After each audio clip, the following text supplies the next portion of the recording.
We have already spent a lot of time talking about BYU being a 6th seed in the NCAA men's basketball tournament. The crazy thing is that this bracket breakdown outside of the first round matchup could see BYU going to the Elite Eight. Crazy? I don't think so. Let's talk about it on a crossover edition of Locked On Cougars and Locked On Big 12.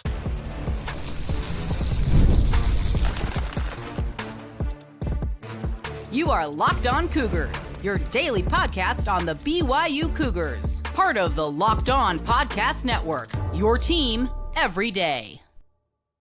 Happy Tuesday, everybody. Welcome to a Locked On Big 12, Locked On Cougars crossover. I'm Drake Toll from America's #1 Big 12 podcast, Locked On Big 12. And that's Jake Hatch of Locked On BYU Cougars. Thanks for making our shows your first listen every single day. We will start BYU, despite the last 48 hours being just a pity party for the Cougars facing VCU in round one and looking at the way their bracket shook out, how they can still make the Elite Eight or Final Four. Even Jay Wright thinks so. Then, is March Madness all of a sudden rigged against the Big 12? Was the selection process flawed? West Virginia looking at you. We'll go through how the Big 12's been so dominant, but it didn't feel that way on Sunday. And BYU seeding is directly correlated to faith? That's the question. Is it the case? All of that and more here on the Locked On Big 12, Locked On Cougars crossover. If you hit subscribe, we get to keep our jobs.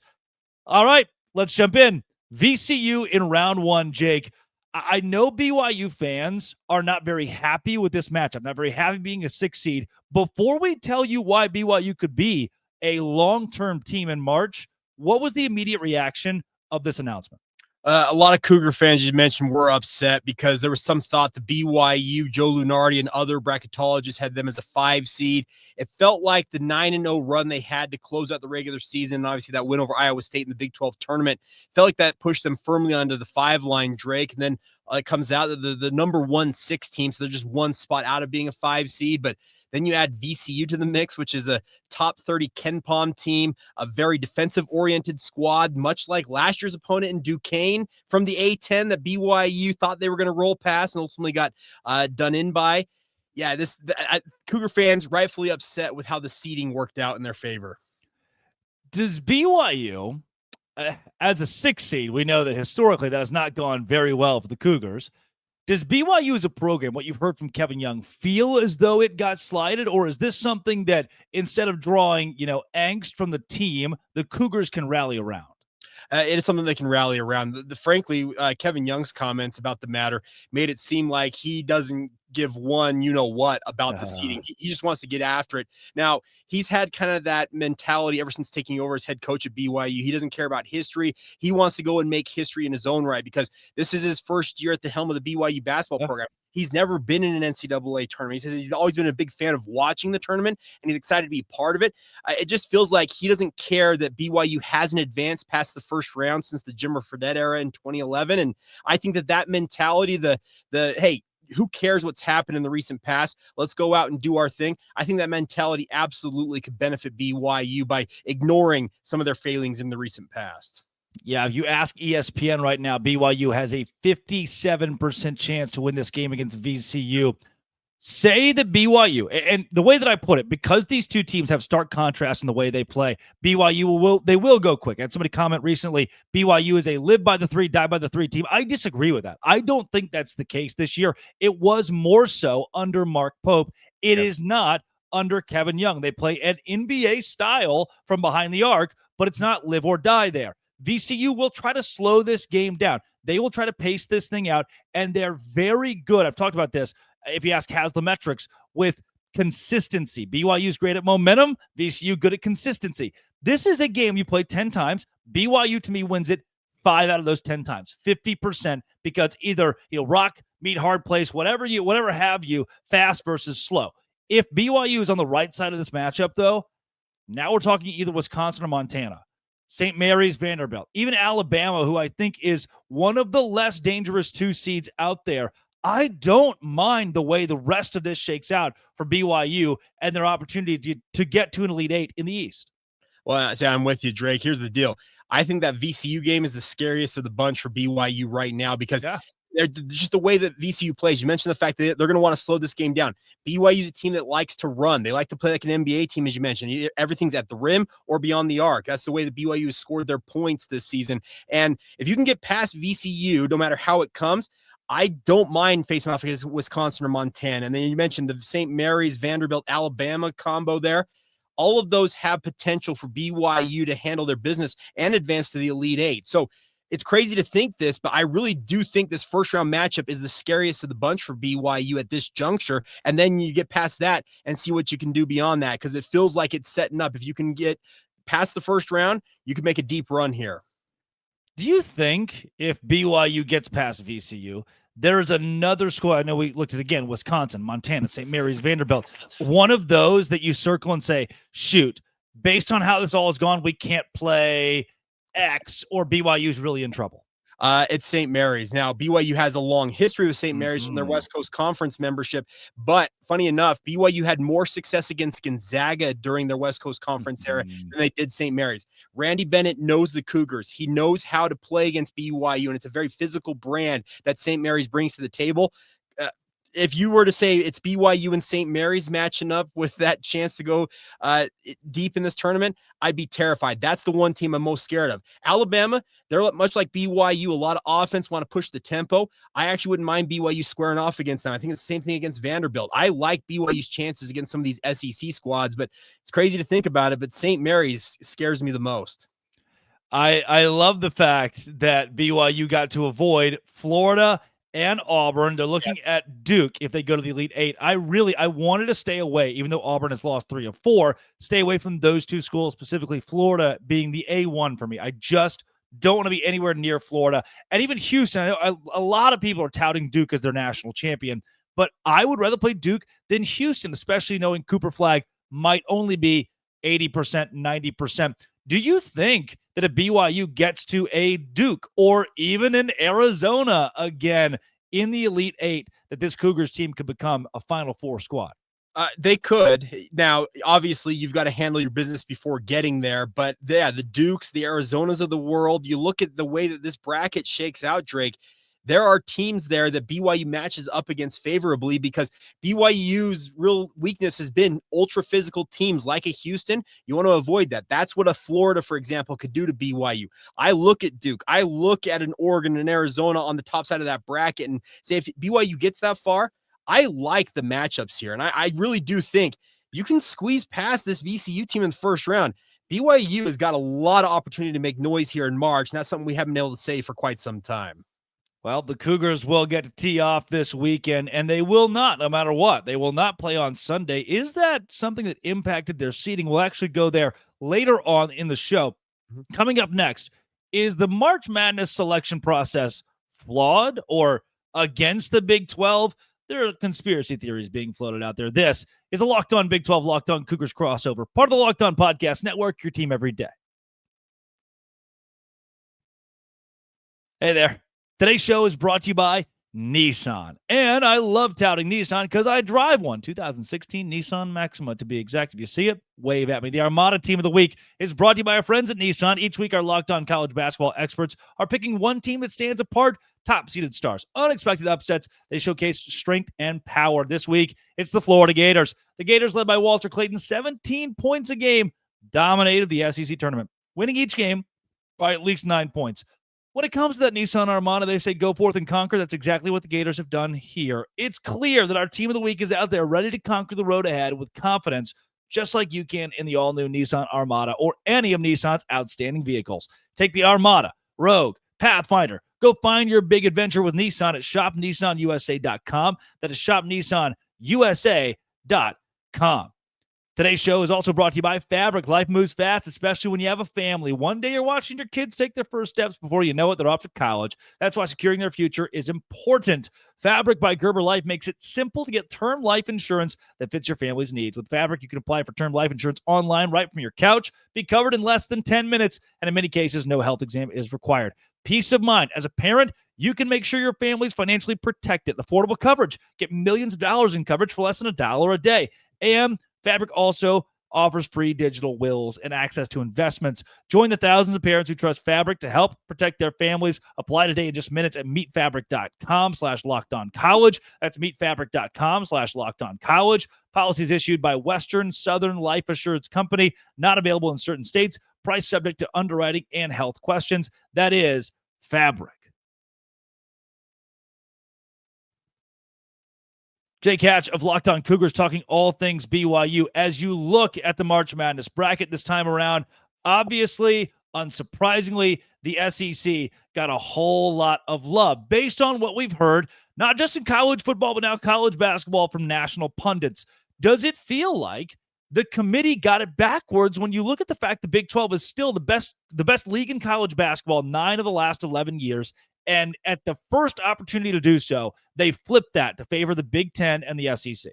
I hate to be the conspiracy theorist here, Drake, but feels like the big brands are throwing their weight around once again. And yet again, the SEC and the Big 10 get the benefit of the doubt. You and I were obviously Big 12 stands. We're always going to stand up for our league. But yeah, it sure feels like the Big 12 got hosed pretty hard. None more so in my mind than West Virginia. Looking at what the Mountaineers had done, they feel like they should have been in this tournament. I think they should have been in this tournament. The Big 12 should have had 8 teams. 14 teams from the SEC goes in line with that whole storyline all season long. Shame. I like that. That's well done. Whoever put that up. I love that. But the thing is, the SEC, we heard all season long, Drake, hey, they're so good. They're so good. Ken Pomeroy has the gall, and obviously Ken lives here in the greater Utah area, and I've become a close acquaintance of his over the years. He writes a blog post saying, hey, the SEC might be a tad bit overrated. What does the SEC do?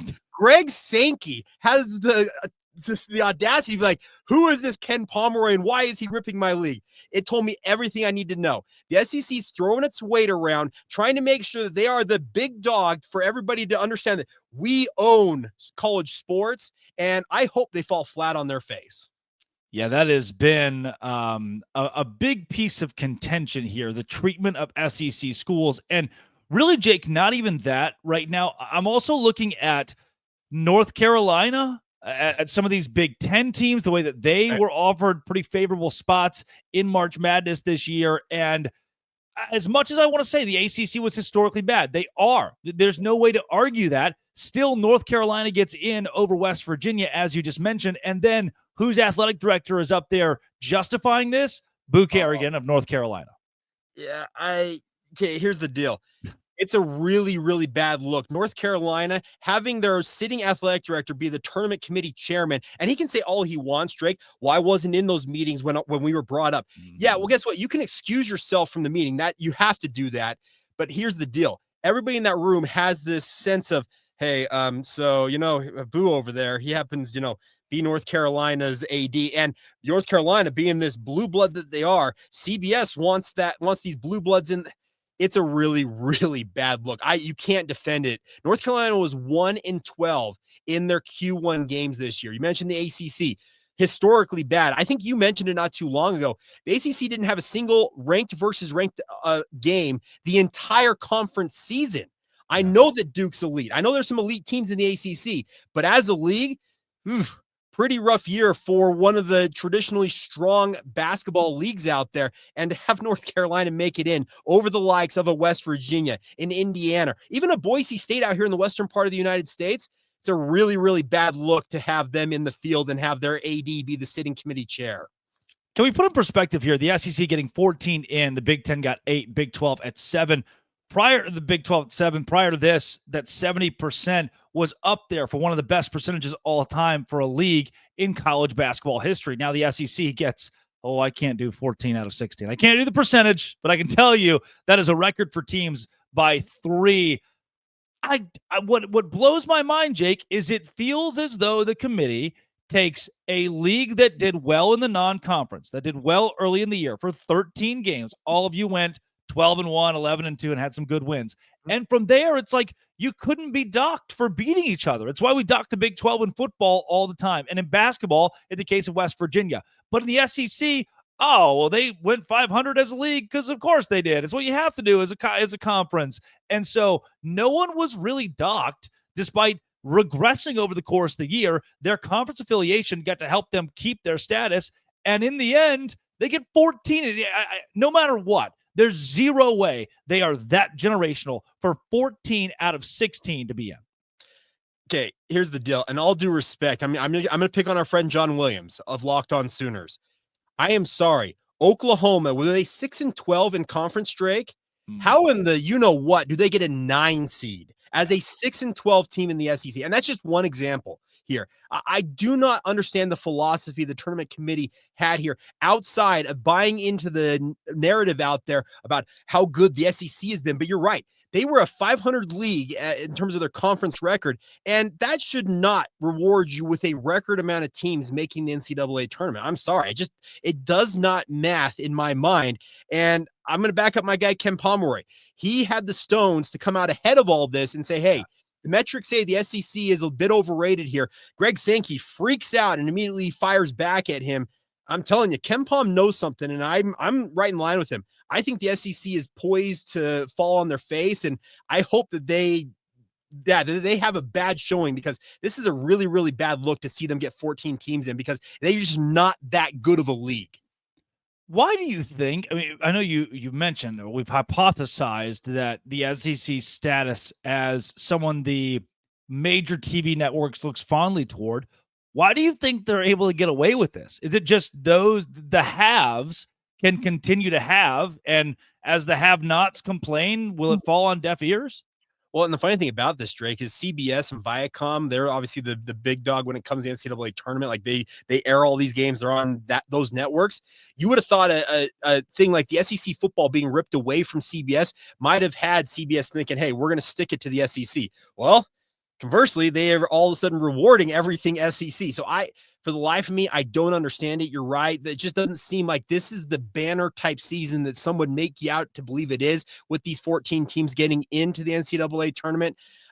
We could see 7 of them done after the first round, it feels like, and there would still be SEC honks out there who are like, see, we're absolutely elite. And I'm like, well, you're still 500. 7 teams won, 7 teams lost.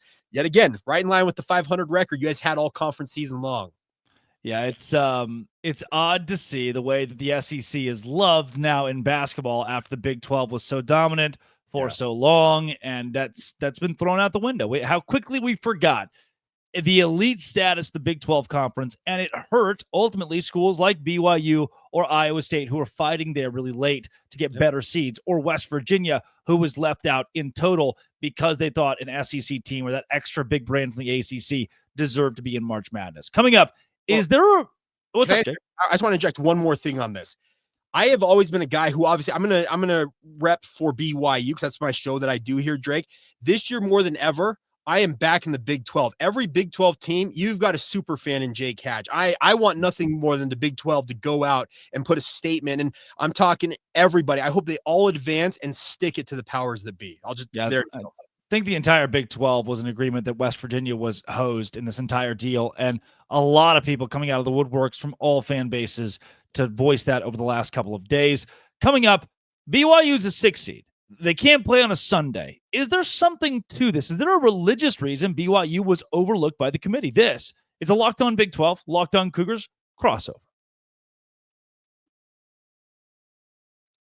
Today's show is brought to you by Monarch Money. Monarch Money is spectacular. Look, I turned 24 a couple of weeks ago. I'm trying to figure out the whole money thing, and Monarch Money has been great. If you check your bank account, you wonder, where did all my money go? Dining out, online, shopping, entertainment, you lose track. Monarch Money comes in here, your personal CFO, giving you full visibility and control. Monarch Money isn't just a budgeting app, complete financial command center. Track all your accounts, investments, and spending in one place. Stop managing your money and start building wealth. Surprising insights. When I started Monarch, I realized just how much I was spending on DoorDash and food delivery and stuff like that. And it's convenient because you can juggle multiple apps and throw those away. Use Monarch, the one app for tracking finances, spending, and even planning long-term goals. And managing money with your partner is smoother than ever, where you can track shared personal accounts. Take control of your finances, Monarch Money. Use Locked On College at monarchmoney.com for 50% off your first entire year. That's monarchmoney.com. Use code LOCKEDONCollege for half off your first year with Monarch Money. Jake Hatch of Locked On Cougars, talking all things BYU every day. We have talked about how BYU was slighted by being a 6 seed, but it was also brought up. It's been brought up in Big 12 squad shows and on my show how BYU does not play on Sundays due to religious affiliation. They're the flagship university of the Church of Jesus Christ of Latter-day Saints. And the question is posed here that while we're all excited, BYU is going dancing, they're going to play in March Madness, they fall into a 6 seed. They fall into a spot where they can't play on Sundays. They fall in Denver. Could any of this be related? Is any of this tied to BYU's affiliation with the Church of Jesus Christ of Latter-day Saints? Now, if this were 10, 15 years ago, Drake, I would say absolutely it's related to BYU and the LDS Church affiliation. But since that time, the NCAA Selection Committee has actually been able to gerrymander and move brackets around, move teams to different venues, whatever it is, to accommodate things like BYU's no Sunday play issue. So I look at it, and ever so slightly, were they maybe downgraded from maybe that last 5 seed to the top 6 seed because of religious affiliation? I don't think that's necessarily the case. I think it's more due to the fact that they're just simply trying to find slots to put BYU in. And if you were to tell me, Drake, it was playing at maybe, and this is all hypothetical at this point, potentially playing a 5 seed and playing in the likes of Lexington or a Providence, Rhode Island, that type of location versus being a 6 seed and playing in Denver, which is an hour and 20 plane minute ride away from home, I will take that 6 seed in that circumstance. I just don't necessarily buy in this day and age the religious affiliation downgrade. Now, could that be a more of a conversation than a BYU not being able to play on Sundays, which might I add, as someone who's not a member of the faith, but speaks very frequently about the faith because it is such a pillar for BYU, a pillar of their success in the Big 12 as well, because the rallying point worldwide where Cougars, who are a part of the LDS Church, are able to celebrate BYU and its accomplishments as something that helps spearhead that church's movement across the world. As someone, again, not a part of the faith, but happy to advocate for the positive things it brings to the Big 12, them not playing on Sundays is a great way to stand your ground and say, look, we are a religious institution that takes it seriously enough. We will not forfeit this piece of what we're committed to. And the NCAA has now said, look, yes, we'll give you that. BYU wasn't going to fold. Eventually, the powers that be had to for the NCAA and governing bodies in college athletics. But the question goes back to, because of that, Jake, and you kind of alluded to this, but I want to go a bit deeper there. Because of not being able to play on Sundays, if BYU could feasibly play on a Sunday, does that mean they're a 4 seed or a 5 seed here, right? Because you take it intrinsically, it's tied to the LDS faith, not really right down the middle, the reason, but because of the Sunday rule, is this why BYU is a 6? Maybe that, okay, when you put it in that light, Drake, I agree with you in that respect, because it easily could be that where if they had more flexibility, yeah, sure, the selection committee may have said, hey, we can work them into the 5 or 4 line here because they could play a Friday, Sunday situation. This goes back multiple decades, Drake, but there was a push at one point for the NCAA to essentially end all religious exemptions in the case of like a BYU or no Sunday play. They would have just said, hey, if you can't play on Sunday, tough noogies, and you're going to have to just deal with it. But BYU had multiple other universities who owed them no favors step up to the plate and say, no, BYU stands their ground on this. We're going to back them up on this. If they don't want to play on Sunday, make the exemption, put it in the bylaws. And that's been on the books for decades now for the NCAA. BYU will stand that ground until the end of time, Drake. They are not going to budge on it. They've had their rugby team, for example, which is a club sport. I understand that, but their rugby team for multiple decades was unable to win a national championship despite being one of the premier rugby programs across the country, because simply put, the tournament and the final for the rugby national championship was on a Sunday. They wouldn't budge off of it. BYU said, hey, we'll participate, but if we make it to the championship, it's on a Sunday, we'll forfeit. And they did that multiple times. So the light you painted in there, I agree with you. Maybe if they did have that flexibility, hypothetically, yeah, they probably could have found themselves a little bit maybe higher up on the seed line, but I don't think BYU minds standing their ground and doing what they've always done. I've heard a lot of BYU fans mention as the time has gone on since this was all announced that being a 6 seed, especially in Denver, is actually pretty similar to being a 3 seed. So, it's as gross as it is to be a 6 seed again for BYU. I know there are a lot of war stories that come with that. Being on that line again, is it the same as a 3 seed? It's gonna worry some Cougar fans, obviously, because what happened against Duquesne last year. Obviously, there's just bad memories of them they had a record spread last year. It was 11.5, I think, was the spread at tip-off in that game. The biggest spread for a 6-11 matchup in NCAA tournament history, Drake. And we all know what happened. It was just an awful result for BYU, a one-and-done situation once again.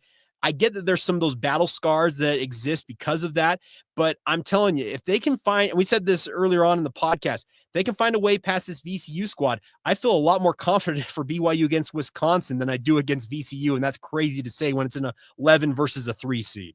Yeah. Kevin Young and what he's brought to BYU here. I mean, I see BYU fans that are still following Mark Pope at Kentucky. They're still following kind of his every move, and they're monitoring him. That situation, the way it ended, the guy who comes in and helps lead a great team, loses to Duquesne, leaves for Kentucky as their like 8th option. For BYU fans, what is Kevin Young bringing to the program that this basketball team has never had before? Elite talent, first off, because BYU's had some pretty good teams in their history, Drake, but they have never had the number 1 recruit in the recruiting class. And I know that's next year with AJ DeBonsa coming to BYU, but the likes of Jaeger Demon and Cannon Catchings are recruits BYU fans always dreamed of having, but never in their heart of hearts were like, hey, that's a realistic possibility for us. Those are guys on this year's team. That's the one thing is he brings a street cred and a recruiting profile that no other BYU coach I feel like can match. He can go out and get essentially anybody he puts his mind to. When he proved he could get AJ DeBonsa to sign with BYU, Stephen A. Smith's face when he announced that on First Take told me everything I needed to know. He was like, are you kidding me, BYU? And it's shown that Kevin Young, his relationships in basketball with pro players like guys like Kevin Durant, Chris Paul, Devin Booker, the fact that he can have them on speed dial, put them on the phone with any recruit that wants to, hey, think about what Joel Embiid thinks about me being a good coach. And you can call up Joel Embiid for a big man and say, hey, Joel, tell this kid what I can do for him in his basketball career. And Joel Embiid will speak glowingly of Kevin Young.